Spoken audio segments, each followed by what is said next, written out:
келдіңіз. Сіздің де базарлығыңыз бар, иә? Алдыңызда тұр ғой дейміз. Көрсетіп жіберейік көрермендерге.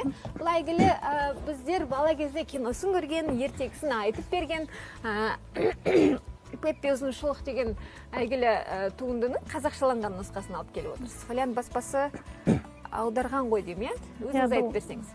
Қайырлы таң, оқырмандар. Алдымен осы Қайырлы таң бағдарламасына шақырғандарыңыздың үшін алғыс айтамын.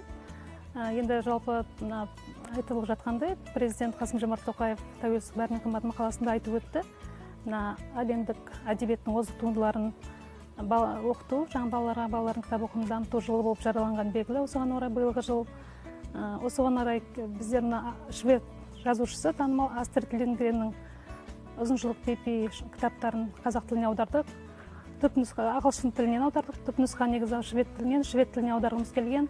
Оны мен швед тілінен аударатын аудармашы табылмағандықтан ағылшын тіліне аудардық. Бұл үшін жаңағы Лингрен өкілдеріне алғысымыз шексіз. Сапалы, өздері дұрыс деп тапқан ағылшын тіліндегі нұсқасын бізге берген үшін. Бұл кітап қазақ тіліне тұңғыш рет аударылып отыр.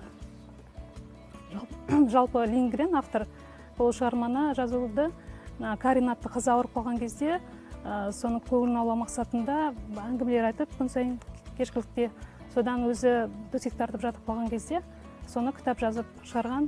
Бұл жаңағы Швецияда, сондай-ақ білеміз, Лингреннің екінші шығармасы Карлсон, шатырда тұратын.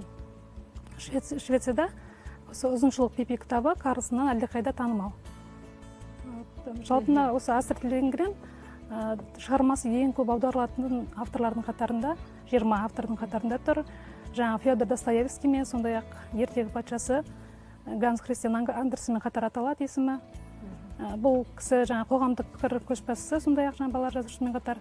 Бұл енді Ұзыншылық Пеппи кітабы жалпында біздің Фолиант баспасының жаңа балалар әдебиетінің дамуына қосқан үлесі деп ойлаймын.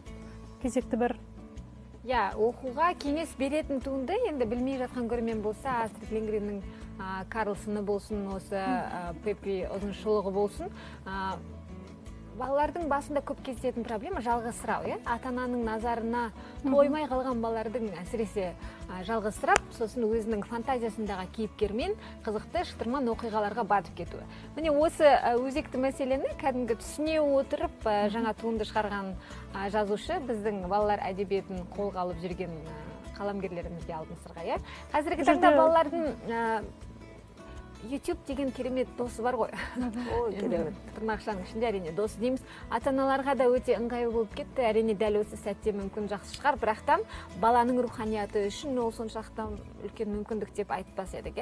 Кітап осы YouTube-ты жеңіп кете ала ма, қалай ойлайсыздар? Әлде бір жеңу үшін қандай лайфхактар, ата-аналарға қандай кеңестер берсек болады осыдан? Енді тәрбие талап еткен дегендей, әр ата-ана өзі үйінде жаңа кітап оқуды әдетке айналдырса, кем дегенде қазір түсінеміз, заман ағымына орай уақыт тапшы.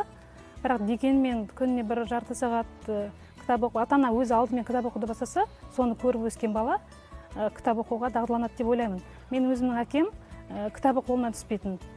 Жұмыстан түскі жаңа дамбылдауға келген кезде де кітапты оқып жататын, оқуға уақыт табатын.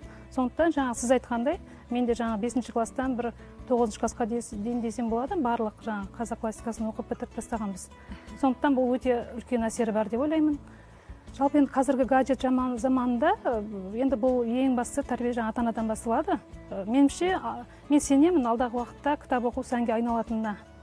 Кітап оқитын оқырман баршылық біз енді жоқ деп аузымызды қушықпен сүрте береміз, бар. Ең бірінші үйде кітап болсын